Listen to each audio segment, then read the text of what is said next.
Hello students, कैसे हैं आप लोग। तो पढ़ रहे हैं थर्मोडायनेमिक्स और इसमें पढ़ रहे हैं first law of thermodynamics. Different processes के लिए delta U, delta H, Q और डब्ल्यू कैलकुलेट करना सीख रहे हैं। 3 प्रोसेस अभी तक हम लोगों ने लिया हुआ है, आइसोकोरिक, आइसोबारिक और आइसोथर्मल।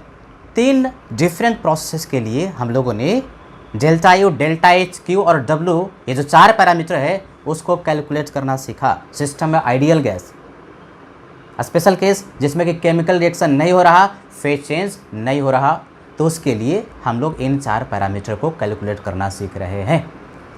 आज बड़ा ही इंटरेस्टिंग प्रोसेस लेने वाले हैं और वो है एडियाबैटिक प्रोसेस। देखो ध्यान से सुनो, 3 प्रोसेस बड़ा इंपॉर्टेंट है और 3 प्रोसेस से क्वेश्चन बहुत ज़्यादा पूछता है। एक आइसोथर्मल जो कि जस्ट इसके पहले हम लोगों ने पढ़ा, दूसरा एडियाबैटिक जो कि आज हम लोग पढ़ने जा रहे हैं, शुरू करने जा रहे हैं, और तीसरा साइक्लिक प्रोसेस। ये 3 process very very very very important. 3 process से क्वेश्चन बहुत ज़्यादा पूछता है, चाहे वो जेईई मेन हो, जेईई एडवांस हो या नीट का एग्ज़ाम हो। तो इन 3 प्रोसेस को बढ़िया से पढ़ना है, ऐसे डिटेल में पढ़ना भी होता है। तो चलो भाई शुरू करते। सिस्टम में आइडियल गैस निकालना है 4 पैरामीटर। पहला पैरामीटर डेल्टा यू, सबको याद है डेल्टा यू। आइडियल गैस के लिए डेल्टा यू का फार्मूला हमेशा ही NCV डेल्टा टी, चाहे प्रोसेस कैसा भी हो, फार्मूला तो डेल्टा यू का यही होगा। एक पैरामीटर मिल गया। डेल्टा एच का फार्मूला सारे ही प्रोसेस के लिए NCP डेल्टा टी, तो एडियाबैटिक के लिए भी डेल्टा एच का वैल्यू NCP डेल्टा टी के बराबर होगा। एडियाबैटिक का मतलब ही होता है कि जिस प्रोसेस में सिस्टम और सराउंडिंग के बीच में हीट का ट्रांसफ़र नहीं होता, यानी Q का वैल्यू 0, हीट का ट्रांसफ़र 0। Q का मतलब क्या? हीट का ट्रांसफ़र। तो हीट का ट्रांसफ़र 0। देखो यहाँ पर डेल्टा Q हम लोग नहीं लिखते, फिजिकल केमिस्ट्री में Q लिखते। और ये जो हीट का ट्रांसफ़र और वर्क डन जो होता है ना, वो बेसिकली ड्यूरिंग द प्रोसेस ही होता है। तो यहाँ पर हम लोग या तो Q लिखेंगे या तो W लिखेंगे, डेल्टा W नहीं लिखते। हाँ, DQ लिख सकते। DQ का मतलब होता है small quantity of heat transferred, और DW का मतलब होता है small quantity of work done. तो Q हीट का ट्रांसफर एडियाबैटिक में 0। कितना हम लोगों ने पैरामीटर कैलकुलेट कर लिया? 3। चौथा पैरामीटर की बात करते हैं ना, चौथा पैरामीटर 3 पैरामीटर मिल जाए तो चौथे पैरामीटर के लिए सिखाया है कि फर्स्ट लॉ ऑफ थर्मोडायनेमिक्स को लगाते। सबको याद है फर्स्ट लॉ ऑफ थर्मोडायनेमिक्स? बोलो साहब। तो first law of thermodynamics delta equal to Q plus W। अब Q तो 0 है, तो इसका मतलब वर्क डन का वैल्यू डेल्टा U के बराबर हो गया, और delta U NCV delta T, यानी कि NCV T2 माइनस T1 है कि नहीं। तो वर्क डन के लिए फार्मूला हमारे पास आया डेल्टा यू के बराबर NCV डेल्टा टी, यानी NCV T2 माइनस T1 के बराबर। यानी क्वेश्चन में CV का वैल्यू अगर दिया हुआ रहे, टेम्परेचर इनिशियल और फाइनल अगर पता रहे, तो हम डेल्टा यू का वैल्यू कैलकुलेट कर सकते हैं। एक चीज़ और, कभी कभी क्वेश्चन में ना टेम्परेचर नहीं बल्कि प्रेशर और वॉल्यूम का जिक्र करता है, तो उस केस में हम फार्मूला कौन सा अप्लाई करें? तो देखो भाई, आइडियल गैस है तो आइडियल गैस के लिए CP माइनस CV का वैल्यू क्या होता है? R होता है। अब इससे कुछ डेरिवेशन करते हैं, इसको CV से डिवाइड कर दो, यानी CP divide by CV minus CV upon CV1 and it's equal to R upon CV। यानी बेसिकली यहाँ से हम CP अपॉन CV को क्या लिख सकते हैं? गामा। कुछ याद आ रहा है? CP अपॉन CV का रेशियो क्या कहलाता है? गामा। तो gamma minus 1 equal to R upon CV।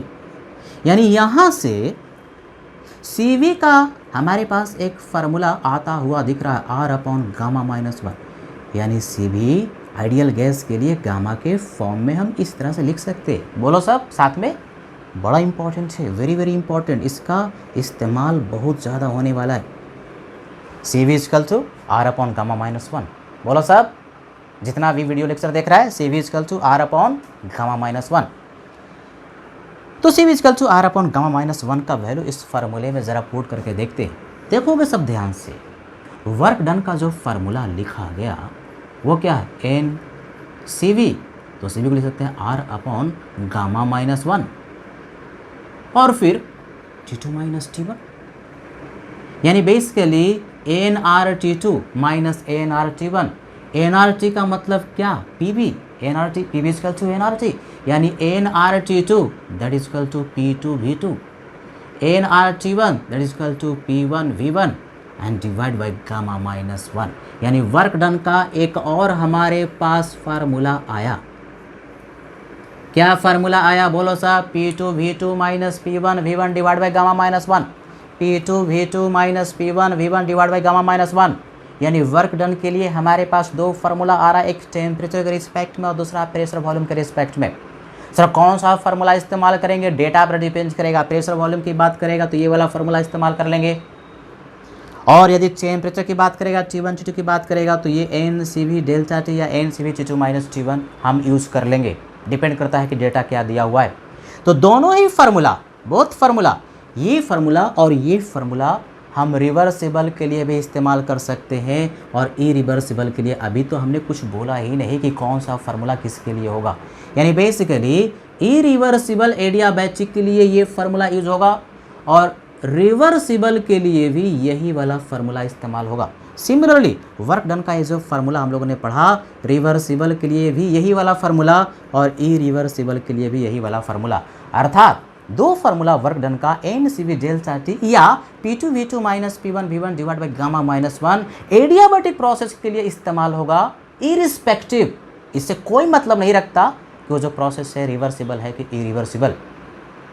लेकिन फाइनल जो पैरामीटर है, फाइनल जो टेम्परेचर है, फाइनल जो प्रेशर है, फाइनल जो वॉल्यूम है, उसको कैलकुलेट करने का तरीका रिवर्सिबल में अलग और इरिवर्सिबल में अलग। यानी फाइनल टेम्परेचर, प्रेशर और वॉल्यूम को कैलकुलेट करने का फार्मूला रिवर्सिबल में अलग होगा और इरिवर्सिबल में अलग होगा। लेकिन अगर एक बार रिवर्सिबल या इरिवर्सिबल का फाइनल टेम्परेचर, प्रेशर और वॉल्यूम मिल जाए तो वर्क डन का फार्मूला यही होगा, या तो N C V T two minus T one या तो P two V two minus P one V one and divide by gamma minus one.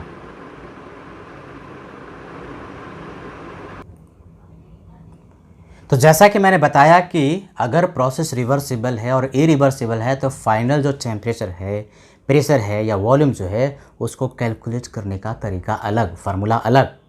तो बढ़िया से देखोगे, एक डेरिवेशन हम करने जा रहे हैं। इस डेरिवेशन को आप एक बार देख करके भूल सकते हैं। कौन भूल सकते हैं? जो कि नीट का प्रिपरेशन कर रहे हैं और जो जेईई मेन का प्रिपरेशन कर रहे हैं वो भूल सकते हैं डेरिवेशन को। फाइनल फार्मूला आपको याद रखना है डेरिवेशन के बाद।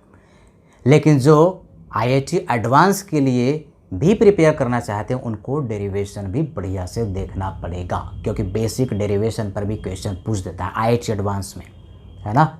लेकिन नीट वाला बच्चा और जो जेईई मेन ही सिर्फ टारगेट कर रहा है उसके लिए डेरिवेशन को सिर्फ एक बार देखना है और फिर फाइनल फार्मूला को याद रखना है।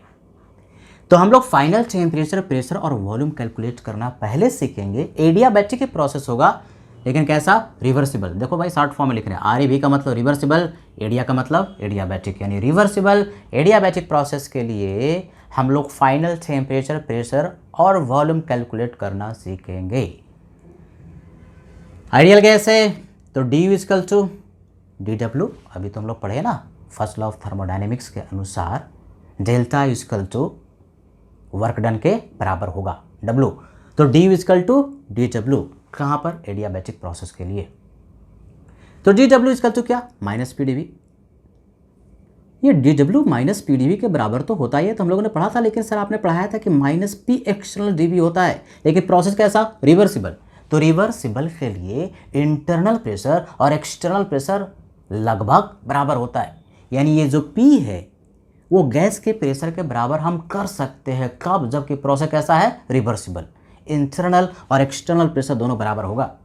तो गैस है तो P V equal to N R T से पी का value N R T divide by V, P V equal to N R T से पी का value N R T divide by V, है कि नहीं?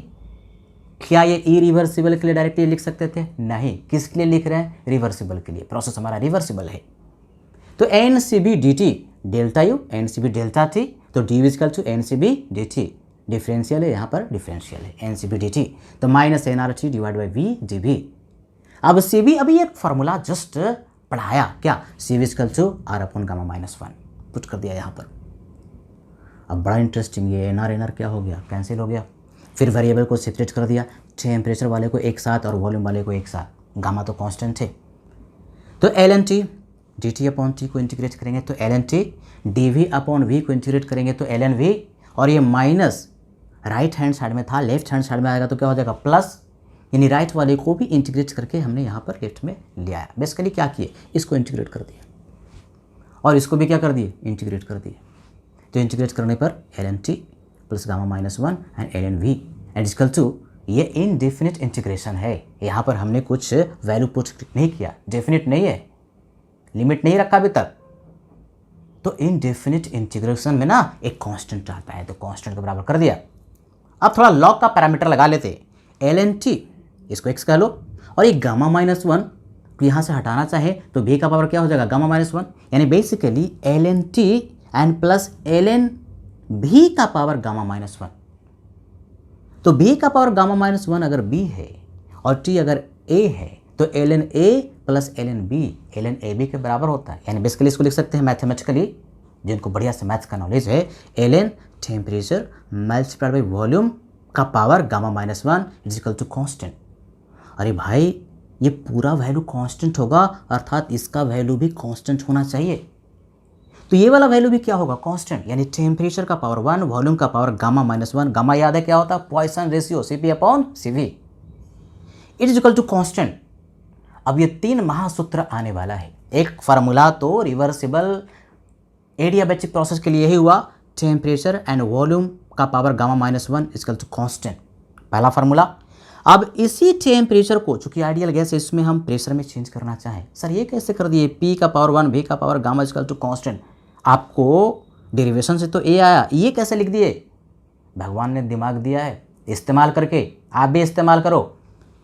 Ideal gas है, T को क्या लिख सकते हो, देखो भाई टी को हम लिख सकते हैं, टी की जगह पर P V equal to N R T से, है कि नहीं, P V upon N R, P V upon N R, T की जगह पर एंड मल्टीप्लाइड बाई भी का पावर गामा माइनस वन, है कि नहीं।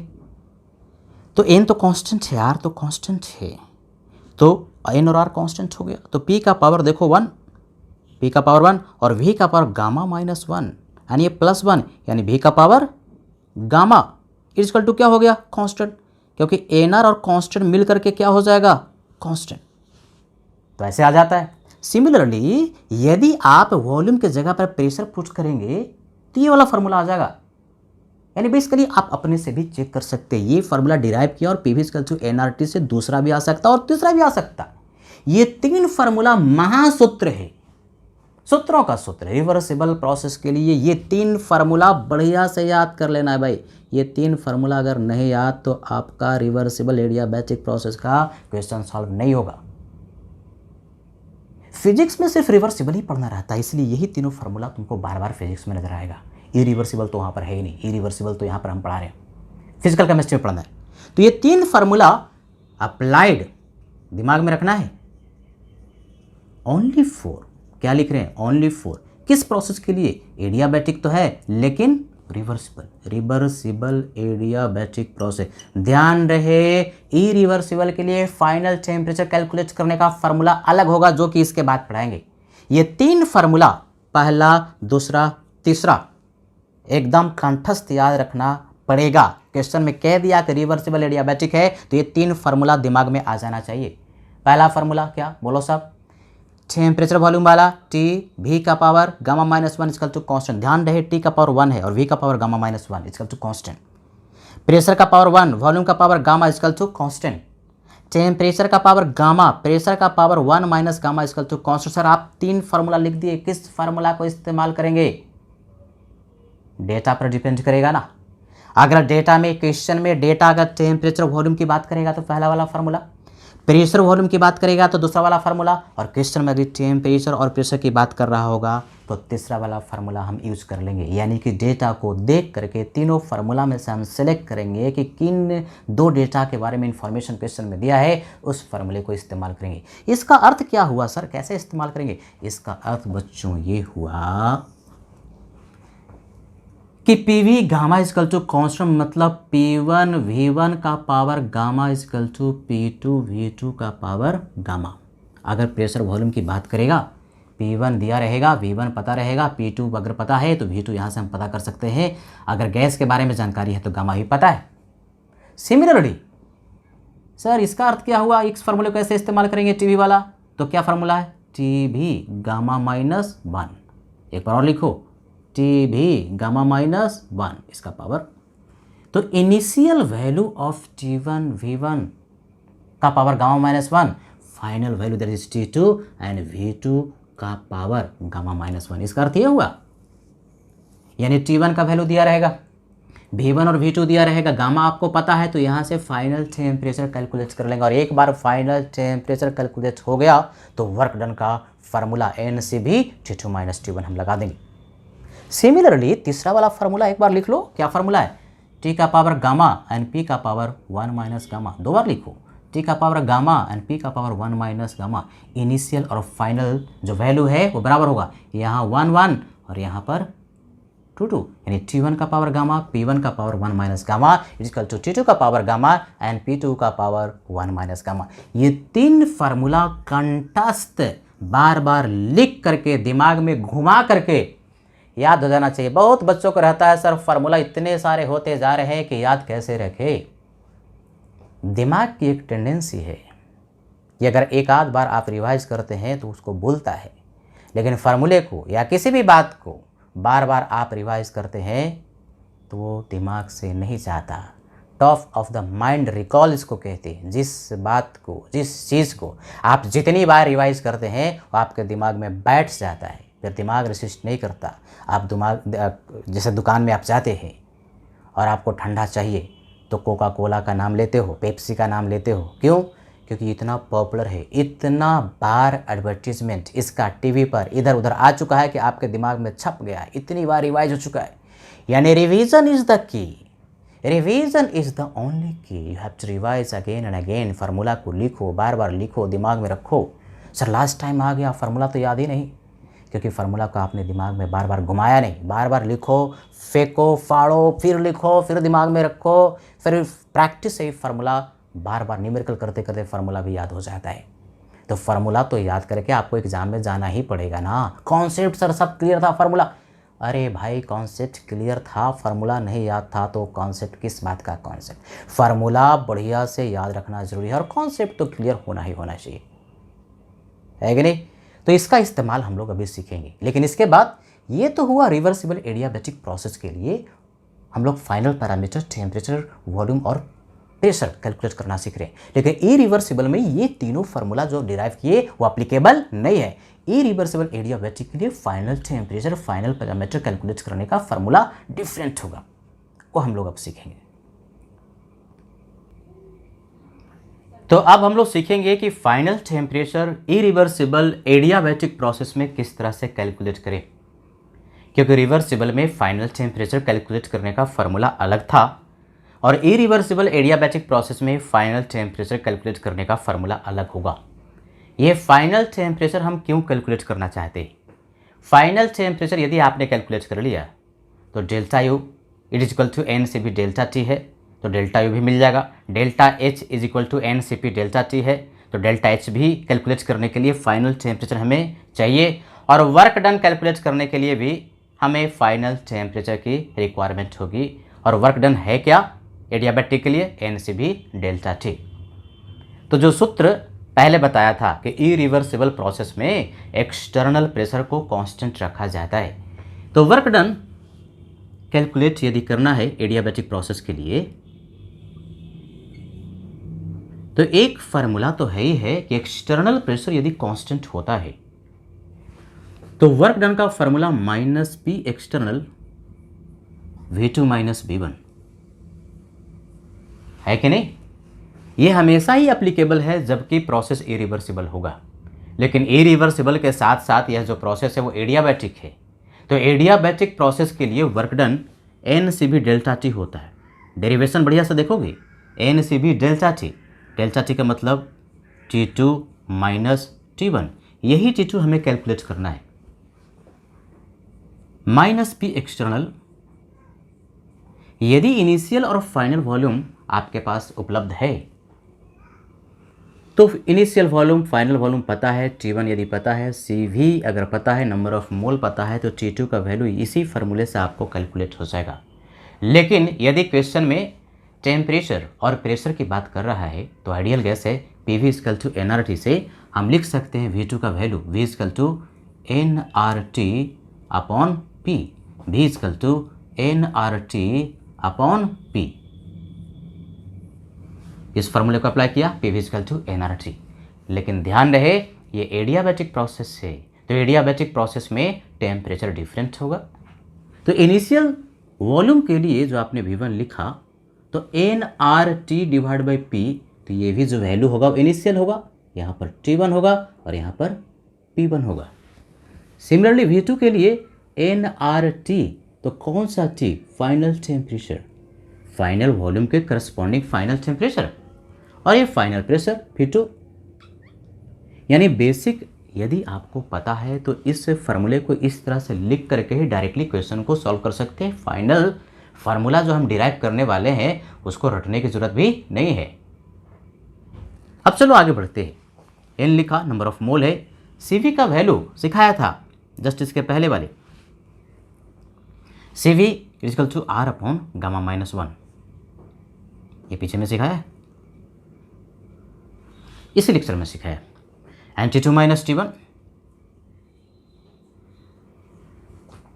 माइनस P एक्सटर्नल, NR को बाहर निकाल लो ब्रैकेट से, तो ये हो गया T2 divide by P2 minus T1 and divide by P1। अब ये NR क्या हो गया? कैंसिल हो गया। तो यहाँ से एक आपके पास फाइनल फार्मूला मिल गया, T2 minus T1 divide by gamma minus 1 left hand side में, राइट हैंड साइड में minus P external T2 upon P2 minus T1 upon P1। यानी क्वेश्चन में इनिशियल टेम्परेचर दिया रहे, इनिशियल प्रेशर और फाइनल प्रेशर दिया हुआ रहे, तो इस फार्मूले से फाइनल टेम्परेचर को हम कैलकुलेट कर सकते हैं। तो ये बड़ा इंपॉर्टेंट फार्मूला हो गया, इसको आप याद भी कर सकते हैं। अभी एक्सटर्नल प्रेशर यदि क्वेश्चन में जिक्र नहीं है, ध्यान से सुनो काम की बात, एक्सटर्नल प्रेशर क्वेश्चन में नहीं जिक्र किया और कह दिया कि प्रोसेस जो है इरिवर्सिबल एडियाबैटिक है, इनिशियल प्रेशर P1 और फाइनल प्रेशर P2, तो हम एक्सटर्नल प्रेशर क्या लेंगे? तो हमने सिखाया है कि कभी भी इरिवर्सिबल प्रोसेस होता है जो कि फास्ट होता है, तो उस केस में सिस्टम का, गैस का फाइनल प्रेशर और एक्सटर्नल प्रेशर दोनों बराबर हो जाता है। ये इरिवर्सिबल आइसोथर्मल प्रोसेस में भी पढ़ाया था। कभी भी इरिवर्सिबल प्रोसेस होगा और यदि स्वतः हुआ, स्वतः का मतलब बीच में यदि आपने प्रोसेस को नहीं रोका, अपने आप प्रोसेस यदि हो रहा है और बिल्कुल जा करके इक्विलिब्रियम में रुक रहा है, तो उस केस में ये जो एक्सटर्नल प्रेशर होगा और P2 जो होगा वो दोनों ही बराबर होंगे। कब? जबकि प्रोसेस स्वतः, स्वतः का मतलब क्या? अपने आप होगा। तो क्या सर P2 और एक्सटर्नल प्रेशर डिफरेंट भी हो सकता है? बिल्कुल डिफरेंट भी हो सकता है। अब जरा ध्यान से सुनो, क्वेश्चन में P2 का वैल्यू अलग दिया और एक्सटर्नल प्रेशर अलग दिया, इसका मतलब है कि स्वतः वह प्रोसेस अपने आप इक्विलिब्रियम में नहीं पहुंचा, बल्कि बीच में ही प्रोसेस को रोक दिया गया। तो उस केस में फाइनल प्रेशर सिस्टम का और एक्सटर्नल प्रेशर जो है वो दोनों बराबर नहीं होगा, जिसको कि आगे भी हम लोग न्यूमेरिकल से समझेंगे। लेकिन यहाँ पर समझने वाली बात मैं फिर से कह रहा हूँ, प्रोसेस इरिवर्सिबल एडियाबैटिक कह दिया, एक्सटर्नल प्रेशर के बारे में जिक्र नहीं किया, तो हम करेंगे क्या कि फाइनल प्रेशर जो P2 क्वेश्चन में दिया रहेगा, एक्सटर्नल प्रेशर के जगह पर भी वही पुट करेंगे। और यदि क्वेश्चन में एक्सटर्नल प्रेशर अलग लिया और P2 अलग लिया तो फिर कोई दिक्कत ही नहीं, आपके पास तो फार्मूला ही है, P2 के वैल्यू आप पुट करेंगे, एक्सटर्नल प्रेशर पुट करेंगे और फाइनल टेम्परेचर यहाँ से कैलकुलेट कर लेंगे। ये गामा आपको पता होना चाहिए, मोनोएटॉमिक के लिए, डायएटॉमिक के लिए, ट्राइएटॉमिक लीनियर के लिए, ट्राइएटॉमिक नॉन लीनियर के लिए गामा का वैल्यू हमने शुरुआत के लेक्चर्स में हमने सिखाया था, CP अपॉन CB, उसको क्या बोलते हैं? गामा कहते हैं। तो गामा का वैल्यू भी monoatomic, diatomic, triatomic, linear, triatomic, non linear के लिए बढ़िया से याद आपको रखना पड़ेगा, जो कि न्यूमेरिकल में गामा जब भी जरूरत पड़ेगी वहाँ पर भी हम आपको सिखाते जाएंगे। अभी के लिए इस फार्मूले को बढ़िया से याद कर लेना है। और यदि हो सकता है कि आपने फार्मूला भूल गए तो भगवान ने दिमाग दिया ना भाई, दिमाग का इस्तेमाल करेंगे और बेसिक से चलेंगे। क्या सिखाया? वर्क डन जो होता है यदि इरिवर्सिबल है तो -P एक्सटर्नल V2 - V1, और चूंकि एडियाबैटिक भी है तो n से भी डेल्टा टी के बराबर कर देंगे। CV का वैल्यू क्वेश्चन में गैस को आइडेंटिफाई करके हम रख सकते हैं। CV का वैल्यू सबको याद है, मोनोएटॉमिक के लिए CV का वैल्यू 3/2R, डायटॉमिक के लिए 5/2R, ट्राइएटॉमिक अगर लीनियर है तो 5/2R, लेकिन ट्राइएटॉमिक नॉन लीनियर है तो 3R के बराबर होता है। तो ये सब वैल्यू बढ़िया से आपको याद रखना है। तो फाइनल टेम्परेचर यदि कैलकुलेट आपने कर लिया तो डेल्टा यू भी मिल जाएगा, डेल्टा एच भी मिल जाएगा, और वर्क डन और डेल्टा यू इस केस में दोनों बराबर होता है। तो जो भी हम लोगों ने कॉन्सेप्ट पढ़ा रिवर्सिबल और इरिवर्सिबल एडियाबैटिक प्रोसेस के लिए, ध्यान रखो रिवर्सिबल और इरिवर्सिबल एडियाबैटिक के लिए final temperature, final parameter calculate करने का फार्मूला बिल्कुल डिफरेंट है। तो बढ़िया से याद कर लेना है। ये फार्मूला आप तब लगाएंगे जबकि प्रोसेस कैसा हो? इरिवर्सिबल। तो दोनों ही प्रोसेस को लेंगे और बढ़िया से न्यूमेरिकल से सारे कॉन्सेप्ट को हम लोग क्लियर करेंगे। Question number 1, a monoatomic ideal gas is expanded adiabatically from 1 litre to 8 litre in reversible manner. कैसा प्रोसेस है? पहले देखोगे, प्रोसेस को पहचानोगे। प्रोसेस है एडियाबैटिक, है कि नहीं? एक्सपैंड किया जा रहा है। इनिशियल वॉल्यूम दिया हुआ है, V1 का वैल्यू दिया हुआ है 1 लीटर, फाइनल वॉल्यूम V2 का वैल्यू दे दिया 8 लीटर, एक्सपेंशन हो रहा है। P1 का वैल्यू दे दिया 32 एटमॉस्फेयर, इंफॉर्मेशन दिया हुआ है। मोनोएटॉमिक आइडियल गैस से, रिवर्सिबल प्रोसेस से, मोनोएटॉमिक जैसे ही कह दिया, क्योंकि गामा की जरूरत तो पड़ने वाली है, तो मोनोएटॉमिक के लिए गैस कैसा? मोनोएटॉमिक। मोनोएटॉमिक जैसे ही कह दिया तुरंत दिमाग में CP और CV का वैल्यू आ जाना चाहिए। क्या भाई? तो CV का वैल्यू मोनोएटॉमिक के लिए 3/2R और CP का वैल्यू 5/2R। सबको याद है ना? ये सब याद रखना बहुत ज़रूरी है। CV का वैल्यू मोनोएटॉमिक के लिए 3/2R और CP का वैल्यू 5/2R। डेल्टा यू में भी जरूरत पड़ेगा CV का, और डेल्टा एच में CP की जरूरत पड़ेगी। और गामा अभी जरूरत पड़ेगा भाई। गामा होता क्या है? CP/CV। देखो पीछे ही बताया था, अगर भूल गए हो तो मैं फिर बता रहा हूँ। गामा जो होता है पॉइसन रेशियो कहते हैं, वो होता है CP/CV। तो कितना हो जाएगा? CP/CV करो, 2 कैंसिल होके 5/3 हो जाएगा।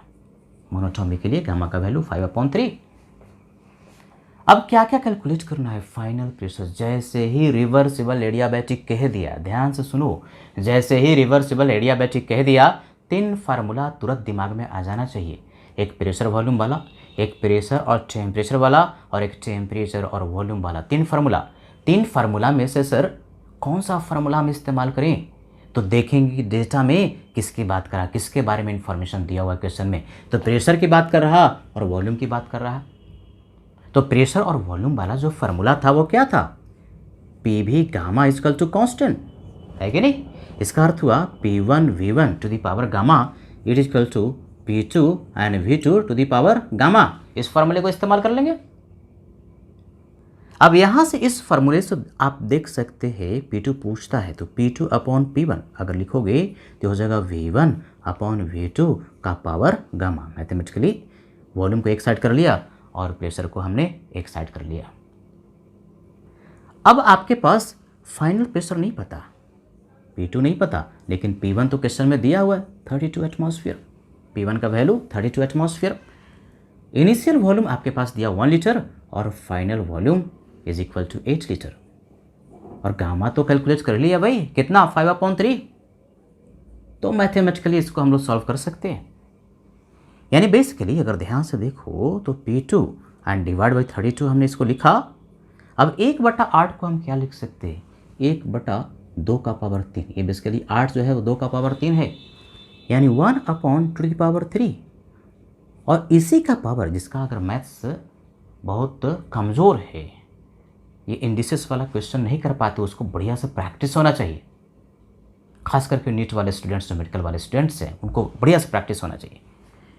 5/3, ये 3 क्या हो गया, कैंसिल हो गया, यानी बेसिकली 1/2 यानी 1/32।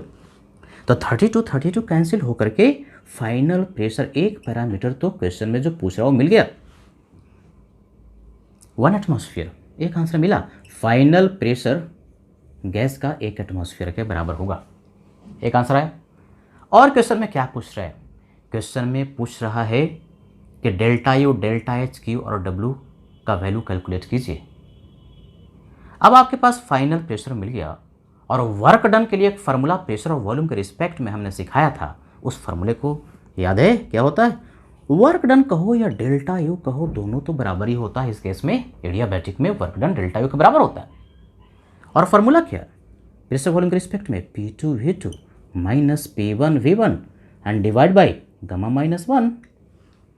अब P2V2 का जो वैल्यू है क्वेश्चन में, प्रेशर P2 मिल गया 1 एटमॉस्फेयर, फाइनल वॉल्यूम तो क्वेश्चन में दिया 8 लीटर, इनिशियल प्रेशर दिया हुआ था 32 एटमॉस्फेयर दिस वैल्यू, और इनिशियल वॉल्यूम 1 लीटर था, and divide by gamma -1 that is equal to 5/3 and -1। Solve कर सकते हैं, यदि आपने सॉल्व किया तो वर्क डन का वैल्यू आ जाएगा, ये -24 हो जाएगा, है कि नहीं, और नीचे में 2 हो गया, 3 ऊपर चला गया, यानी basically 12×2 = 24, 12×3 = 36 minus 36 atmosphere litre. Unit atmosphere litre में क्यों आ रहा, क्योंकि प्रेशर और वॉल्यूम का यूनिट एटमॉस्फेयर में दिया और लीटर में दिया, इसलिए यूनिट ये आ रहा है। कन्वर्जन तो आपको करने आता ही है, यदि क्वेश्चन में जूल में पूछ रहा होता तो वर्क डन का वैल्यू एटमॉस्फेयर लीटर से जूल में कन्वर्ट करने आता है। किससे गुना करते हो, 101.325 से, यानी अप्रॉक्सीमेटली 100 से मल्टीप्लाई करोगे तो वर्क डन का वैल्यू आपको मिल जाएगा जूल में, है कि नहीं। तो वर्क डन और डेल्टा यू दोनों बराबर है, यही आपका डेल्टा यू भी हो गया, डेल्टा यू और वर्क डन दोनों बराबर होता है। क्या क्या पैरामीटर मिल गया, फाइनल प्रेशर, क्या मिल गया, डेल्टा यू, और क्या मिल गया, डब्ल्यू, और क्या पूछता है, डेल्टा एच। ये कैसे कैलकुलेट करोगे भाई, तो डेल्टा एच और डेल्टा यू के बीच में आइडियल गैस के लिए एक रिलेशनशिप भी सिखाया था, delta H and divide by delta U. Delta H क्या होता है, NCP delta T, delta U क्या होता है, NCP delta T, N delta T cancel होकर के क्या बचेगा, गामा, यानी बेसिकली डेल्टा एच का वैल्यू जो है gamma and multiply by delta U आपने कैलकुलेट किया हुआ है -36, और गामा का वैल्यू 5/3, 12×3 = 36, यानी बेसिकली 12×5 = 60 -60 एटमॉस्फेयर लीटर के बराबर डेल्टा एच का वैल्यू ये हो जाएगा। यानी जो जो भी क्वेश्चन में पूछा आपने कैलकुलेट कर लिया। ध्यान रहे, ये फार्मूला सर आपने क्यों लगाया, वो तीनों फार्मूला में से इसी फार्मूला को क्यों लगाया, क्योंकि क्वेश्चन में प्रेशर और वॉल्यूम की बात कर रहा है। सर वो अभी जो सिखा रहे थे -P एक्सटर्नल V2 - V1, वो जो फार्मूला डिराइव किए थे फाइनल टेम्परेचर निकालने का, वो क्यों नहीं लगाया, क्योंकि वो इरिवर्सिबल के लिए था। ये प्रोसेस हमारा कैसा है, रिवर्सिबल प्रोसेस है, तो रिवर्सिबल प्रोसेस के लिए फाइनल टेम्परेचर, प्रेशर और वॉल्यूम कैलकुलेट करने का 3 फार्मूला बढ़िया से याद रख लेना है और डिफ्रेंशिएट करना है क्वेश्चन में कि प्रोसेस रिवर्सिबल है कि इरिवर्सिबल है। Question number 2, 1 mole of a diatomic ideal gas is expanded adiabatically from 1 liter to 32 liter in reversible manner. Initial temperature is given 127 degree Celsius. Question में पूछता है final temperature delta U, delta H, Q and W. कभी भी आप question करते हैं thermodynamics का तो पहले देखो कि प्रोसेस कैसा है, प्रोसेस को आइडेंटिफाई करो। प्रोसेस कैसा है, एडियाबैटिक, तो सबसे पहले हमने पहचाना कि एडियाबैटिक है, फिर उस एडियाबैटिक में रिवर्सिबल है कि इरिवर्सिबल, ये तो पहचानना पड़ेगा ना, लिखा हुआ होगा प्रोसेस से रिवर्सिबल, यानी रिवर्सिबल एडियाबैटिक। रिवर्सिबल एडियाबैटिक जैसे ही कह दिया आपके दिमाग में 3 फार्मूला तुरंत चमक जाना चाहिए, PV gamma equal to constant, T भी gamma minus one equal to constant और T to the power gamma P to the power one minus gamma equal to constant. अब तीन फार्मूला में से कौन सा फार्मूला इस्तेमाल करेंगे तो देखेंगे कि क्वेश्चन में डेटा किसके बारे में दिया हुआ है। समराइज करते हैं। नंबर ऑफ मोल दिया हुआ है 1 मोल, है ना। डायटोमिक गैस है। जैसे ही डायटोमिक देखा कि डायटोमिक के लिए तुरंत दिमाग में Cv का वैल्यू आ जाना चाहिए 5/2R, ये सब नहीं बोलना है भाई। और Cp का वैल्यू 7/2R। Cp कैसे मिलता है? Cv में R जोड़ दो, Cp मिल जाता है। हमें गामा की भी जरूरत पड़ेगी तो Cp/Cv, इसी को तो गामा कहते हैं। तो Cp/Cv करो 7/5, तो 7/5 गामा का वैल्यू आ गया 1.4।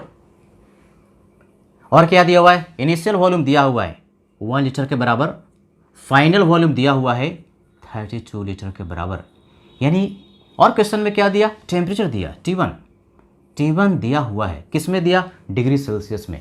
कभी भी फार्मूला में टेम्परेचर का वैल्यू आप पुट करते हैं, देखो डिफरेंस सेम होता है डिग्री सेल्सियस और केल्विन का। मैं फिर से बता रहा हूँ, T2 माइनस T1 का वैल्यू आप चाहे डिग्री सेल्सियस में लिखें या केल्विन में लिखें, डिफरेंस हमेशा सेम होता है। लेकिन अगर टेम्परेचर की बात करेंगे और डिग्री सेल्सियस में दिया है तो पहले उसमें 273 जोड़ोगे और केल्विन में कन्वर्ट करोगे भाई। तो फाइनल टेम्परेचर कैलकुलेट करना है। इनिशियल टेम्परेचर दिया है 127 में जोड़ोगे कितना? 273, यानी कितना kelvin? 400 kelvin, 400 kelvin temperature initial दिया है।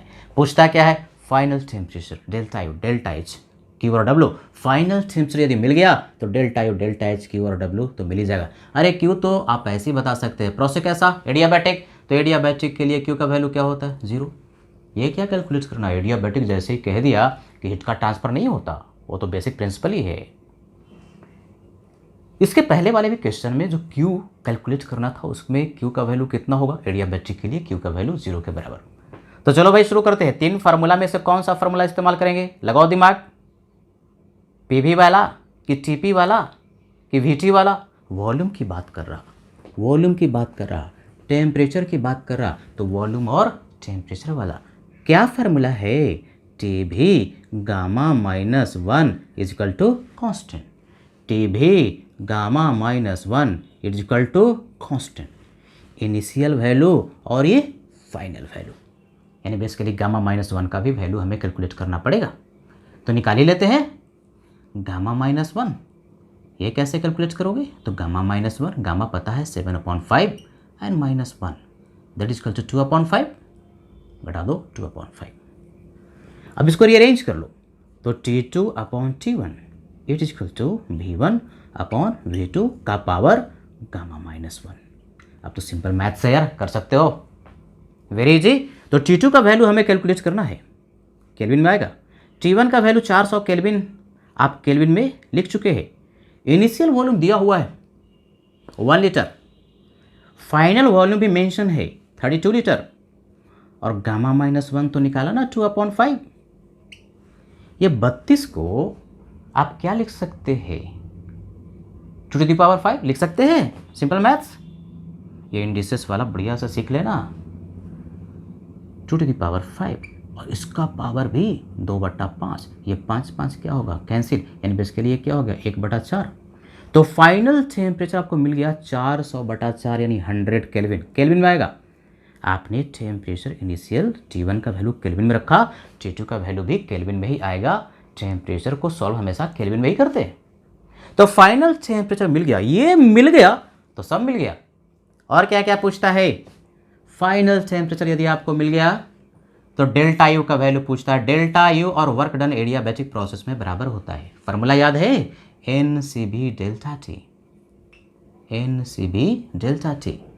यानी डेल्टा यू के लिए वैल्यू आप निकाल सकते हैं नंबर ऑफ मोल 1, CV का वैल्यू डायटोमिक के लिए 5/2R, और delta T final temperature minus initial temperature. ध्यान रहे फाइनल है 100 और इनिशियल था 400। यानी सॉल्व करेंगे, ये कितना हो गया? 300, 150, 15×5 = 75, यानी बेसिकली माइनस आएगा। ध्यान रहे -750 R के बराबर। ये डेल्टा यू हुआ। अगर आर के रिस्पेक्ट में आंसर दिया है 4 ऑप्शन में तो यही आंसर हो गया डेल्टा यू का। देखो एक एक क्वेश्चन में हम लोग बहुत सारा क्वेश्चन कर रहे हैं। कितने क्वेश्चन है? 1 2 3 4 5 क्वेश्चन है। आपसे कोई एक ही पैरामीटर पूछेगा। तो डेल्टा यू का वैल्यू -750 आर आया। यदि आंसर जूल में दिया तो आर का वैल्यू 8.314 रखोगे, ध्यान से सुनो। और आंसर यदि कैलोरी में दिया तो आर का वैल्यू 2 पुट करोगे। कैलोरी में 2 होता है आर का वैल्यू और जूल में 8.314 होता है। और क्या निकालना है? Delta H. ये क्या फार्मूला? आइडियल गैस के लिए डेल्टा एच का हमेशा ही फार्मूला NCP डेल्टा टी। ये सब फार्मूला बिल्कुल नहीं भूलना है भाइयों। नंबर ऑफ मोल 1, CP का value 7/2R and delta T अभी तो निकाला -300, 721/2 यानी कि 1050। डेल्टा एच का वैल्यू आया -1050 आर के बराबर। सारे पैरामीटर मिल गए, delta U, delta H, Q और डब्ल्यू। और क्यू तो आप निकाल ही चुके हैं, एडियाबैटिक कह दिया तो हीट का ट्रांसफर नहीं होगा, यानी क्यू का वैल्यू 0। समझ में आ रहा है क्वेश्चन को कैसे कर रहे हैं? पहले आइडेंटिफाई करो कि प्रोसेस कैसा है। कर लिया एडियाबैटिक है, फिर रिवर्सिबल की इरिवर्सिबल, रिवर्सिबल है। कितना फार्मूला दिमाग में आया? 3 फार्मूला। उन 3 फार्मूला में कौन सा फार्मूला इस्तेमाल करेंगे? जिसके बारे में डेटा दिया। किसके बारे में दिया? टेम्परेचर और वॉल्यूम का जिक्र किया, तो इस फार्मूला को इस्तेमाल करेंगे, टीवी वाला। TV gamma equal to constant. वहाँ से क्या किया? फाइनल टेम्परेचर कैलकुलेट कर लिया। फाइनल टेम्परेचर कैलकुलेट करके delta U NCP delta T और delta H NCP delta T, ध्यान रखते हुए कि डेल्टा यू और वर्क डन का वैल्यू एडियाबैटिक प्रोसेस में बराबर होता है।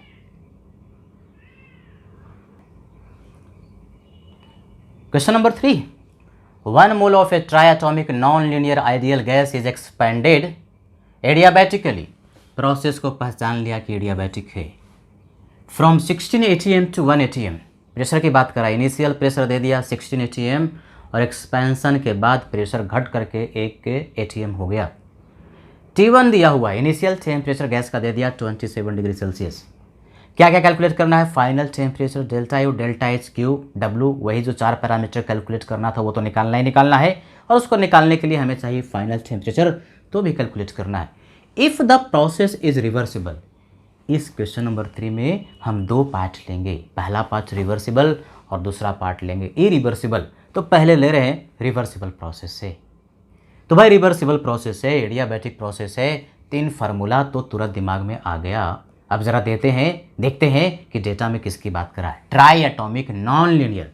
जैसे ही ट्राई एटॉमिक नॉन लीनियर की बात किया ना, CV का वैल्यू तुरंत दिमाग में आना चाहिए 3R और CP का वैल्यू आ जाना चाहिए 4R।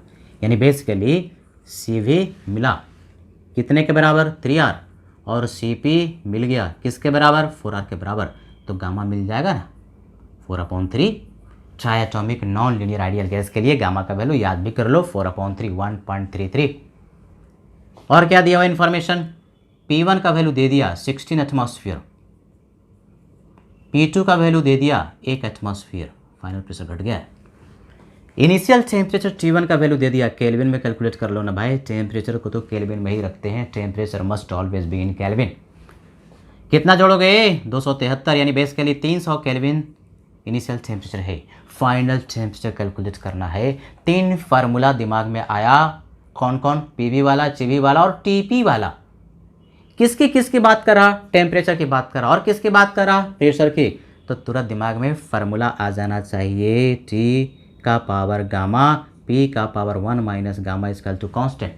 T का पावर गामा और P का power 1 minus gamma equal to constant. Initial value और फाइनल वैल्यू दोनों बराबर होगा। अब इसको रीअरेंज कर लेते हैं, यानी basically T2/T1 equal to, pressure को एक साथ कर लो तो P1/P2 का पावर 1 माइनस गामा, और ये गामा जो होगा इधर जाएगा तो डिवीजन में आ जाएगा।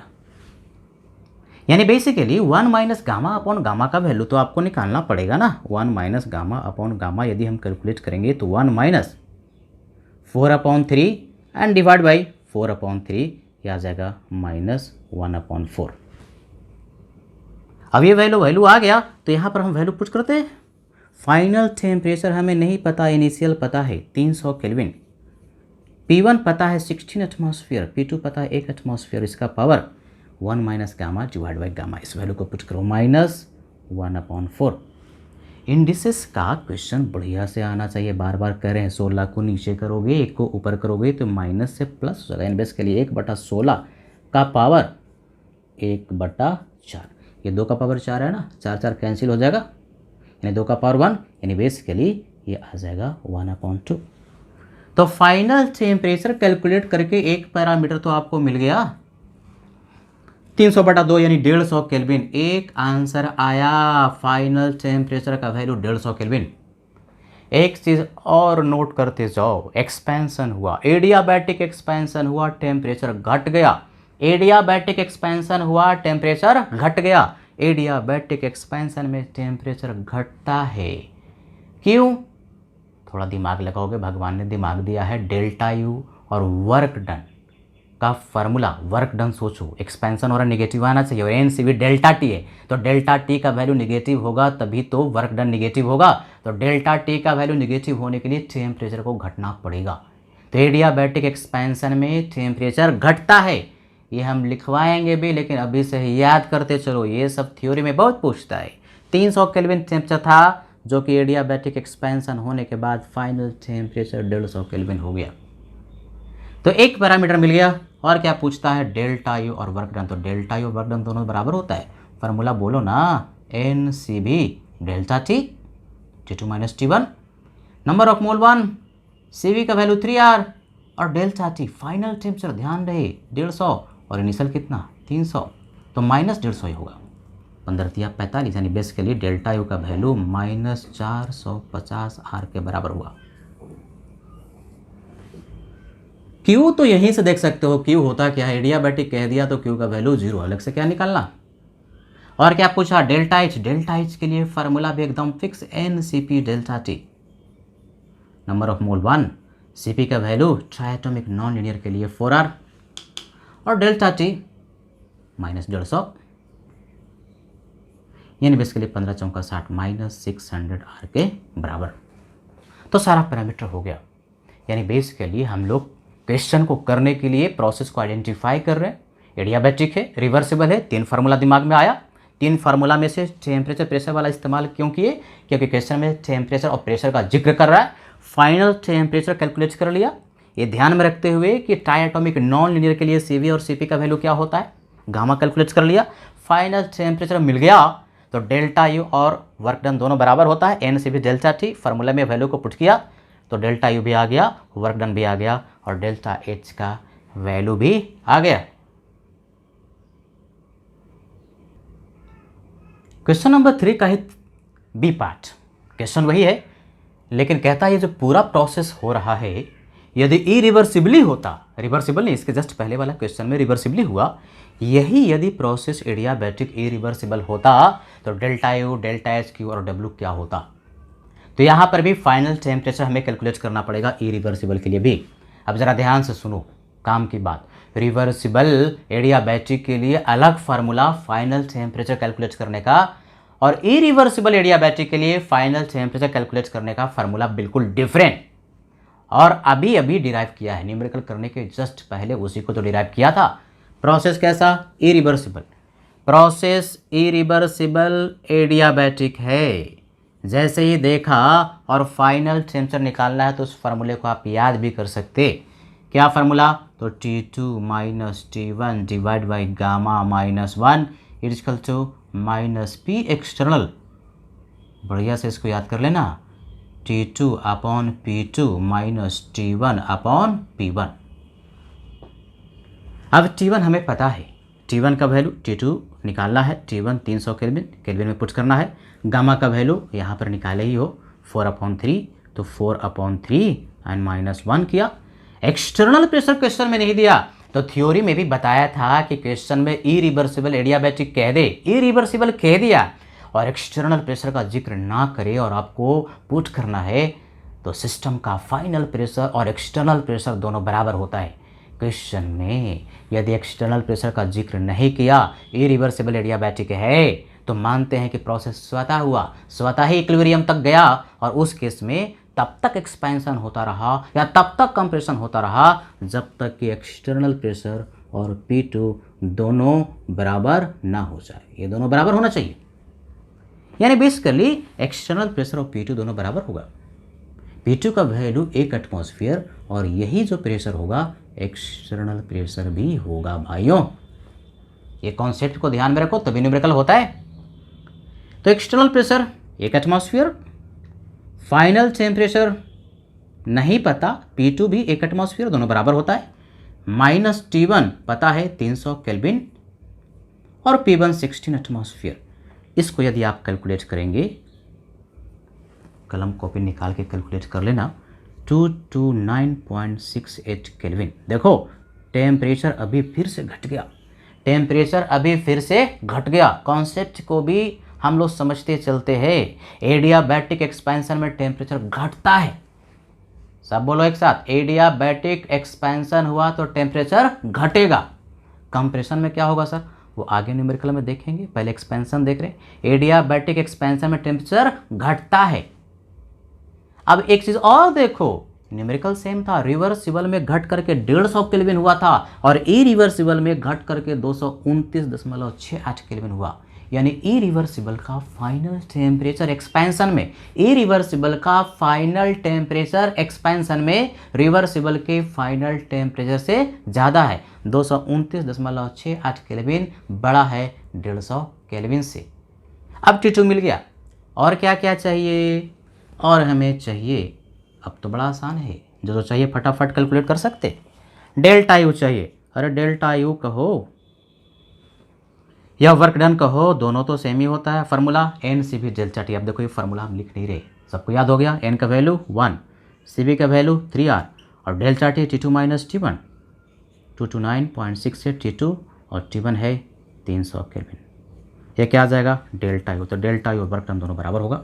एक तो ये डेल्टा एच, डेल्टा एच का formula N C P delta T. एन का value 1, C P equal to 4R, final temperature 229.68 and minus initial 300, तो डेल्टा एच का वैल्यू भी आ जाएगा। और क्यू का वैल्यू, एडियाबैटिक प्रोसेस के लिए क्यू का वैल्यू 0 के बराबर होता है। यानी सारे पैरामीटर हमें इस प्रोसेस के लिए भी मिल गया। यानी सीखने वाली बात कि रिवर्सिबल एडियाबैटिक के लिए अलग फार्मूला और इरिवर्सिबल के लिए क्वेश्चन यदि वही है तो फार्मूला डिफरेंट होगा। और इरिवर्सिबल में यदि एक्सटर्नल प्रेशर का जिक्र ना किया तो फाइनल प्रेशर P2 का वैल्यू और एक्सटर्नल प्रेशर दोनों बराबर होता है।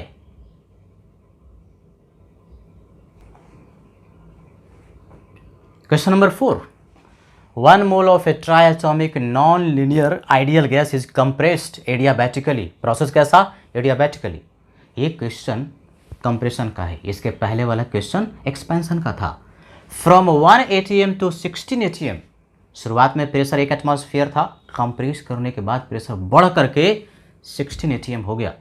T1 इनिशियल टेम्परेचर दिया है 150 केल्विन, यहाँ पर केल्विन में ही दिया, डिग्री सेल्सियस में नहीं दिया, यानी कि 273 और जोड़ मत देना, ऑलरेडी टेम्परेचर इनिशियल केल्विन में दिया हुआ है। क्या निकालना है, final temperature delta U, delta H, Q और डब्ल्यू, वही जो 4 पैरामीटर था, और फाइनल टेम्परेचर जो निकालना वही निकालना है। क्वेश्चन एकदम बिल्कुल वैसा ही लग रहा है, वो एक्सपेंशन का केस था और ये कंप्रेशन का केस है। एडियाबैटिक प्रोसेस है, ट्राइएटॉमिक नॉन लीनियर है। इसमें भी 2 क्वेश्चन लेंगे, 2 न्यूमेरिकल के हेल्प से, क्वेश्चन नंबर 3 और क्वेश्चन नंबर 4 के हेल्प से न्यूमेरिकल करना तो हम लोग सीख ही रहे हैं, लेकिन इसके अलावा भी इसमें निहित जो कॉन्सेप्ट है वो भी समझ रहे हैं। एक कॉन्सेप्ट जो कि एडियाबैटिक एक्सपेंशन में टेम्परेचर घटता है, लेकिन फाइनल टेम्परेचर इरिवर्सिबल का रिवर्सिबल के फाइनल टेम्परेचर से ज़्यादा होता है। यहाँ पर भी कॉन्सेप्ट सीखेंगे और उसको बाद में समराइज करेंगे। तो चलो पहले क्वेश्चन तो करते हैं। क्वेश्चन का ए पार्ट है रिवर्सिबल, बी पार्ट लेंगे इरिवर्सिबल। पहले रिवर्सिबल के लिए सॉल्व करते हैं।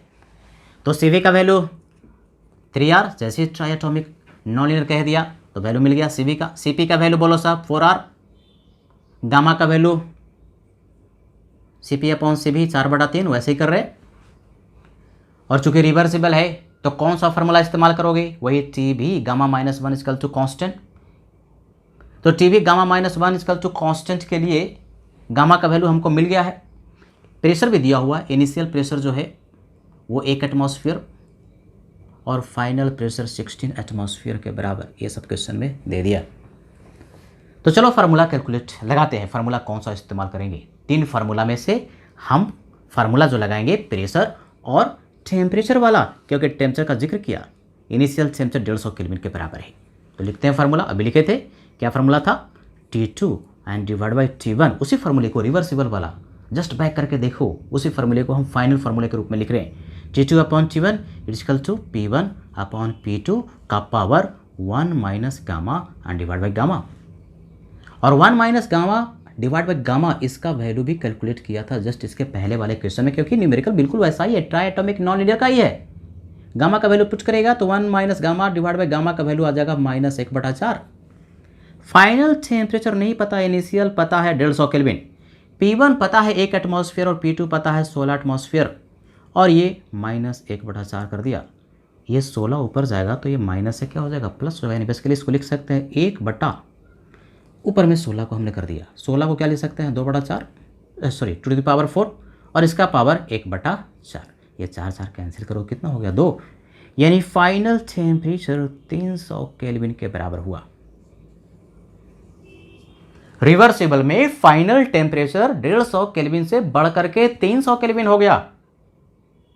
कुछ नजर आ रहा है, दिमाग चल रहा है कि कंप्रेशन में टेम्परेचर बढ़ रहा है कि घट रहा है। एडियाबैटिक कंप्रेशन में टेम्परेचर घट रहा है कि बढ़ रहा है, देख करके बताओ। पहले कितना था? 150 केल्विन था, इनिशियल टेम्परेचर 150 केल्विन था, और अब बढ़ करके कंप्रेशन होने के बाद टेम्परेचर कितना हो गया? 300 केल्विन। यानी कि एडियाबैटिक कंप्रेशन जब रिवर्सिबल हो रहा था तो टेम्परेचर बढ़ रहा था, एक्सपेंशन में टेम्परेचर घटता है। एडियाबैटिक एक्सपेंशन में टेम्परेचर घटता है और कंप्रेशन में टेम्परेचर बढ़ता है। इरिवर्सिबल में भी देखें कि बढ़ेगा। तो चलो भाई, फाइनल टेम्परेचर हम लोगों ने कैलकुलेट कर लिया। अब क्या निकालना है? Delta you. अब तो तुम मास्टर हो गए हो, डेल्टा यू और क्यू का वैल्यू एडियाबैटिक में बराबर होता है, याद है?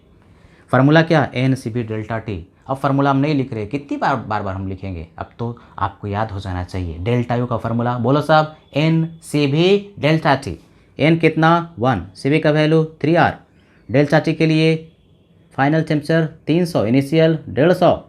यानी basically delta U, sorry Q नहीं बल्कि वर्क डन, डेल्टा यू और वर्क डन दोनों बराबर होता है। क्यू का वैल्यू तो 0, जैसे ही एडियाबैटिक कह दिया कि क्यू का वैल्यू 0 हो जाएगा। जैसे अगर यहाँ पर क्यू भी पूछ रहा होता तो क्यू का वैल्यू एडियाबैटिक प्रोसेस के लिए 0। तो वर्क डन और डेल्टा यू का वैल्यू दोनों बराबर होता है। तो डेल्टा यू का वैल्यू और वर्क डन आपको मिल गया, कितना आ गया? 15 या 45, 450 R के बराबर डेल्टा यू और वर्क डन आपको मिल गया। और क्या चाहिए? डेल्टा एच चाहिए। क्या फार्मूला? NCP 4R और डेल्टा टी। डेल्टा टी के लिए फाइनल टेम्परेचर 300 और इनिशियल 150, 15 चौका 60, 600 R। डेल्टा एच का वैल्यू भी आपको मिल गया। तो करने का तरीका एकदम बिल्कुल सेम, जैसे एक्सपेंशन रिवर्सिबल में फार्मूला लगाया, कंप्रेशन रिवर्सिबल में भी वैसे ही फार्मूला लगाया। एक्सपेंशन में टेम्परेचर फाइनल कम हो गया और कंप्रेशन में फाइनल टेम्परेचर बढ़ गया। यानी एक्सपेंशन में टेम्परेचर घटता है एडियाबैटिक में, और कंप्रेशन में टेम्परेचर बढ़ता है। तो ये 4 पैरामीटर हम लोगों ने कैलकुलेट किया। अब इसी क्वेश्चन को करते हैं इरिवर्सिबल के लिए। तो क्वेश्चन वही है, लेकिन अब जो प्रोसेस है वो इरिवर्सिबल है, यानी कि वही कंप्रेशन इरिवर्सिबली होता है एडियाबैटिक में। तो वो 4 जो पैरामीटर हैं, delta U, delta H, Q और डब्ल्यू, वो हम कैसे कैलकुलेट करेंगे? प्रोसेस को पहचाना, एडियाबैटिक, एडियाबैटिक के साथ साथ कैसा? इरिवर्सिबल। अरे यही वाला क्वेश्चन, ऐसा ही क्वेश्चन तो क्वेश्चन नंबर 3 किया था, वो एक्सपेंशन का था और ये कंप्रेशन का है। सबको देखना है, एक्सपेंशन के लिए भी न्यूमेरिकल और कंप्रेशन के लिए भी न्यूमेरिकल करके देखेंगे। फार्मूला सेम ही होता है, लेकिन फाइनल आंसर में क्या फ़र्क पड़ रहा है, क्या कॉन्सेप्ट आ रहा है, उसको भी साथ में सीखते जाना है। तो डेटा तो बिल्कुल वैसे ही हमने लिख दिया, और जैसे ही कह दिया कि एडियाबैटिक इरिवर्सिबल, देखो हम फिर से बता रहे हैं भाई, एडियाबैटिक इरिवर्सिबल प्रोसेस है, तो इसके लिए वो 3 फार्मूला नहीं लगाओगे जो कि रिवर्सिबल एडियाबैटिक के लिए था। इसके लिए फाइनल टेम्परेचर कैलकुलेट करने का फार्मूला ही अलग होता है। ध्यान से देखोगे, ये formula T2 - T1 divide by gamma -1, it is equal to minus P external T2 upon P2 minus T1 upon P1। सारा इन्फॉर्मेशन वही है। और ये भी सिखाया था कि इरिवर्सिबल एडियाबैटिक प्रोसेस में फाइनल प्रेशर और एक्सटर्नल प्रेशर दोनों बराबर लेंगे। कब? जबकि क्वेश्चन में एक्सटर्नल प्रेशर का जिक्र ही नहीं किया, यानी दोनों बराबर होगा। तो झंझट ही का तब पहचान लिया कि P2 हमें पता है, एक्सटर्नल प्रेशर भी पता चल गया। तो वैल्यू पुट करते हैं। T2 नहीं पता, T1 पता है 150 केल्विन, गामा पता 4/3 -1, एक्सटर्नल प्रेशर P2 के बराबर, P2 है 16 तो -16, T2 divide by 16 minus T1 150 kelvin and P1 1 atmosphere. यहाँ से यदि आप कैलकुलेट करेंगे, कैलकुलेट करके देख लेना, जो हम लिख रहे हैं 712.5 केल्विन, ये फाइनल टेम्परेचर मिल गया। देख करके बताओ कि इनिशियल टेम्परेचर से कम है कि ज़्यादा। इनिशियल था 150 केल्विन और फाइनल है 712.5 केल्विन, यानी कंप्रेशन हो रहा है। तो टेम्परेचर घट गया कि बढ़ गया? बढ़ गया भाई, टेम्परेचर बढ़ गया। यानी एडियाबैटिक कंप्रेशन में टेम्परेचर बढ़ता है, चाहे एडियाबैटिक रिवर्सिबल कंप्रेशन हो, चाहे एडियाबैटिक इरिवर्सिबल कंप्रेशन हो। एक चीज़ और, रिवर्सिबल कंप्रेशन में फाइनल टेम्परेचर ए पार्ट में 300 केल्विन आया था और इरिवर्सिबल कंप्रेशन में फाइनल टेम्परेचर 712.5 केल्विन आ रहा है। फाइनल टेम्परेचर किसका ज़्यादा, रिवर्सिबल का कि इरिवर्सिबल का? इरिवर्सिबल का फाइनल टेम्परेचर रिवर्सिबल के फाइनल टेम्परेचर से ज़्यादा होता है। ये हम लोगों ने एक्सपेंशन में भी देखा और कंप्रेशन में भी देख रहे हैं। 3 कॉन्सेप्ट अभी हम लिखेंगे। एक्सपेंशन में टेम्परेचर घटता है, एडियाबैटिक एक्सपेंशन में टेम्परेचर घटता है, एडियाबैटिक कंप्रेशन में टेम्परेचर बढ़ता है, लेकिन फाइनल टेम्परेचर इरिवर्सिबल का रिवर्सिबल के फाइनल टेम्परेचर से हमेशा ही ज़्यादा होता है, चाहे एक्सपेंशन का केस हो चाहे कंप्रेशन का केस हो। तो एक पैरामीटर मिला, बाकी अब तो आसान। और क्या निकालना है? डेल्टा यू किसके बराबर होता है? वर्क डन के बराबर। और वर्क डन का क्या formula? NCB delta T, number of mole 1, CB का वैल्यू 3R और delta T final temperature 712.5 minus initial 150 है कि नहीं? डेल्टा यू और वर्क डन मिल गया।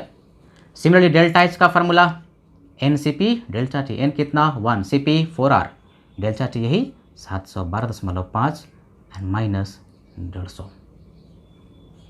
तो चारों पैरामीटर हम लोगों ने कैलकुलेट कर लिया। अब वो जो 3 कॉन्सेप्ट हम सिखा रहे हैं उसको यहाँ पर हम लिखेंगे और बढ़िया से उसको स्क्रीनशॉट भी ले लेना, नोट्स में लिख लेना। और वो थ्योरी में बहुत पूछता है तो उन 3 कॉन्सेप्ट को बढ़िया से याद कर लेना। तो न्यूमेरिकल के माध्यम से जो 3 कॉन्सेप्ट हम लोगों ने समझा, जिसको बार बार मैंने रिपीट किया, उसको मैंने यहाँ पर लिख दिया। इसको स्क्रीनशॉट ले लोगे या फिर इसको नोटबुक में नोट कर लोगे और याद रखोगे। क्या सीखा भाई? प्रोसेस कैसा? एडियाबैटिक। एडियाबैटिक एक्सपेंशन में टेम्परेचर घटता है, चाहे रिवर्सिबल एडियाबैटिक हो चाहे इरिवर्सिबल एडियाबैटिक हो। फाइनल जो टेम्परेचर होगा T2 का वैल्यू, फाइनल जो टेम्परेचर होगा वो इनिशियल टेम्परेचर से कम होगा। एक्सपेंशन में, एडियाबैटिक एक्सपेंशन में टेम्परेचर घटता है, एडियाबैटिक कंप्रेशन में टेम्परेचर बढ़ता है, यानी फाइनल जो टेम्परेचर होगा इनिशियल टेम्परेचर से ज़्यादा होगा, चाहे वो रिवर्सिबल कंप्रेशन हो चाहे इरिवर्सिबल कंप्रेशन हो। तीसरा पॉइंट, चाहे एक्सपेंशन हो चाहे कंप्रेशन हो। ये वाला क्वेश्चन ना IIT एडवांस JEE मेन में बहुत बार पूछ चुका है, तो इसको बढ़िया से याद कर लेना। फाइनल टेम्परेचर इरिवर्सिबल का रिवर्सिबल के फाइनल टेम्परेचर से हमेशा ही ज़्यादा होता है एडियाबैटिक प्रोसेस में, चाहे केस एक्सपेंशन का हो चाहे कंप्रेशन का हो। इरिवर्सिबल का फाइनल टेम्परेचर रिवर्सिबल के फाइनल टेम्परेचर से हमेशा ज़्यादा होता है। तो ये 3 पॉइंट बढ़िया से याद कर लो। तो आज के लिए लास्ट क्वेश्चन, क्वेश्चन नंबर 5, बड़ा इंटरेस्टिंग क्वेश्चन है, देखोगे थोड़ा कॉन्सेप्चुअल भी है। 2 mole of a diatomic ideal gas is expanded adiabatically. Process को तुरंत पहचान लिया, कैसा? एडियाबैटिकली। एक्सपेंशन हो रहा है, नंबर ऑफ मोल दे दिया, कितना mole? 2 mole. Against constant external pressure of 1 ATM. External pressure इस बार जिक्र किया 1 एटीएम। अभी तक जितना भी प्रोसेस लिया था बाहर का प्रेशर के बारे में जिक्र अलग से नहीं किया था, यहाँ पर किया है। एक्सटर्नल प्रेशर 1 एटीएम के बराबर है। ये P1 और P2 दिया, यानी गैस, आइडियल गैस जो है उसके लिए इनिशियल प्रेशर 10 एटमॉस्फेयर था, जो कि घट करके एक्सपेंशन के बाद 2 एटीएम रह गया। T1 दिया हुआ है 27 डिग्री सेल्सियस, P1 P2 दिया हुआ है। समराइज करने की क्या जरूरत है, समरी में ही लिखा। टेम्परेचर T1 केल्विन में कितना केल्विन, 300 केल्विन। क्या पूछता है, T2 delta U delta H Q और डब्ल्यू। सर बड़ी दुविधा है, यहाँ पर तो लिखा नहीं कि प्रोसेस रिवर्सिबल है कि इरिवर्सिबल है, बड़ी दुविधा है। आपने तो बताया था कि प्रोसेस रिवर्सिबल इरिवर्सिबल लिखेगा तो दोनों के लिए फाइनल टेम्परेचर निकालने का फार्मूला अलग होता है। इस क्वेश्चन में तो जिक्र ही नहीं किया कि जो प्रोसेस है वो रिवर्सिबल है कि इरिवर्सिबल है। सूत्रों का सूत्र, महासूत्र याद रखना है। क्वेश्चन में यदि एक्सटर्नल प्रेशर कांस्टेंट कह दिया, क्वेश्चन में कह दिया कि एक्सटर्नल प्रेशर कांस्टेंट है, तो सूत्र सिखाया था कि जो प्रोसेस होगा वो कैसा होगा, इरिवर्सिबल। इरिवर्सिबल प्रोसेस में एक्सटर्नल प्रेशर को कांस्टेंट रखा जाता है। तो सूत्र को याद रखते हुए, उस मंत्र को याद रखते हुए प्रोसेस को पहले पहचाना। जिसने प्रोसेस को पहचान लिया क्वेश्चन तुरंत सॉल्व हो गया। तो पहली बात तो ये कि प्रोसेस को पहचाना। अब प्रोसेस को पहचान लिया तो फाइनल टेम्परेचर कैलकुलेट करने का फार्मूला वहाँ ज़रा देखो, तुरंत दिमाग में आया। लिखा T2 minus T1 divide by gamma minus 1 equal to minus P external, bracket शुरू, T2 upon P2 minus T1 upon P1। Sir आपने तो बताया था कि P2 और एक्सटर्नल प्रेशर का वैल्यू बराबर होता है। कब बताया था, हर एक पॉइंट को ध्यान से सुना करो। तब बताया था जबकि एक्सटर्नल प्रेशर का अलग से जिक्र ना किया हो। तो हम मानते हैं कि जो एक्सपेंशन या कंप्रेशन हुआ स्वतः हुआ, अपने आप हुआ, बीच में प्रोसेस को रोका नहीं गया। लेकिन अगर क्वेश्चन में एक्सटर्नल प्रेशर अलग दे और P2 अलग दे तो कोई टेंशन ही नहीं है। टेंशन तो तब ना जबकि एक्सटर्नल प्रेशर के बारे में जिक्र ना करे, तो उस केस में P2 के बराबर लेंगे। लेकिन एक्सटर्नल प्रेशर कह ही दिया 1 एटमॉस्फेयर, एक्सटर्नल प्रेशर कह दिया 1 एटमॉस्फेयर और P2 कह दिया 2 एटमॉस्फेयर, यानी कि ये दोनों बराबर नहीं है। स्वतः एक्सपेंशन नहीं हुआ, बीच में उसको एक्सपेंशन पूरा होने के पहले ही रोक दिया, 2 एटमॉस्फेयर पर ही रोक दिया, पूरा एक्सपेंड होकर के 1 एटमॉस्फेयर तक नहीं पहुंचा। तो ये तो क्वेश्चन और भी आसान ना, सारा ही वैल्यू दिया हुआ है। T2 नहीं पता, T1 पता है 300 केल्विन। गामा डायटोमिक गैस है भाई, डायटोमिक गैस के लिए Cb का वैल्यू 5/2R, Cp का वैल्यू 7/2R। तो यहाँ से गामा का वैल्यू कैलकुलेट कर लो। गामा कितना, 7/5। तो 7/5 -1 डायटोमिक के लिए। एक्सटर्नल प्रेशर जिक्र किया हुआ है 1 एटमॉस्फेयर। फाइनल टेम्परेचर नहीं पता, P2 दिया है क्वेश्चन में 2 एटमॉस्फेयर, T1 300 केल्विन पता है और P1 भी दिया हुआ है 10 एटमॉस्फेयर के बराबर। यहाँ से क्वेश्चन को हमने सॉल्व कर लेना है। ये आ जाएगा 260 केल्विन के बराबर। सब कैलकुलेट करके देखोगे तो फाइनल टेम्परेचर 260 केल्विन के बराबर आ गया। अब फाइनल टेम्परेचर आ गया तो बाकी सारा पैरामीटर आ जाएगा। डेल्टा यू फार्मूला बोलो सब लास्ट में। आज के लिए अंतिम कुछ मिनट्स में पढ़ाई होने वाली है। डेल्टा यू का value NCB delta T, number of mole 2, Cv का नंबर ऑफ मोल 2 दिया हुआ है यहाँ पर, Cv का वैल्यू 5/2R और डेल्टा T फाइनल टेम्परेचर 260 और इनिशियल था 300। निकाल लोगे, कैंसिल हो जाएगा बेसिकली, 40 + 200 यानी बेसिकली -200R आ जाएगा। क्या आ गया, डेल्टा यू। और डेल्टा यू और वर्क डन दोनों क्या होता है, बराबर होता है एडियाबैटिक के लिए। क्यू तो सोचना ही नहीं यार, एडियाबैटिक कह दिया तो क्यू का वैल्यू क्या, 0। ये तो यही कर सकते हैं 0 एडियाबैटिक के लिए, क्यू का वैल्यू 0। और डेल्टा H का फार्मूला बोलो साहब, NCP delta T, number of mole 2, Cp का वैल्यू 7/2R, ये तो 2 कैंसिल कर देना। और डेल्टा T अभी तो निकाला -40, यानी बेसिकली 7 का 28 -280R के बराबर। क्या मिल गया, डेल्टा H।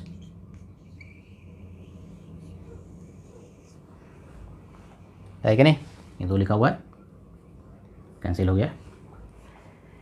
तो इस तरह से हम लोगों ने एडियाबैटिक प्रोसेस के बारे में बेसिक को समझा, उसके न्यूमेरिकल को करना सीखा।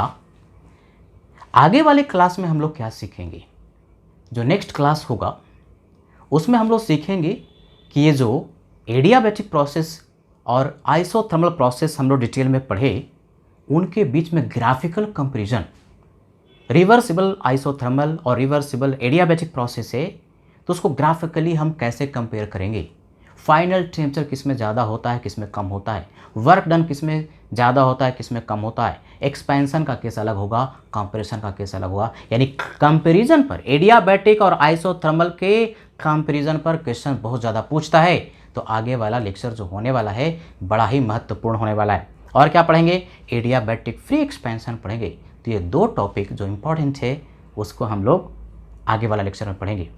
तो आज के लिए इतना ही, बढ़िया से पढ़ाई करते रहिए। Thank you very much.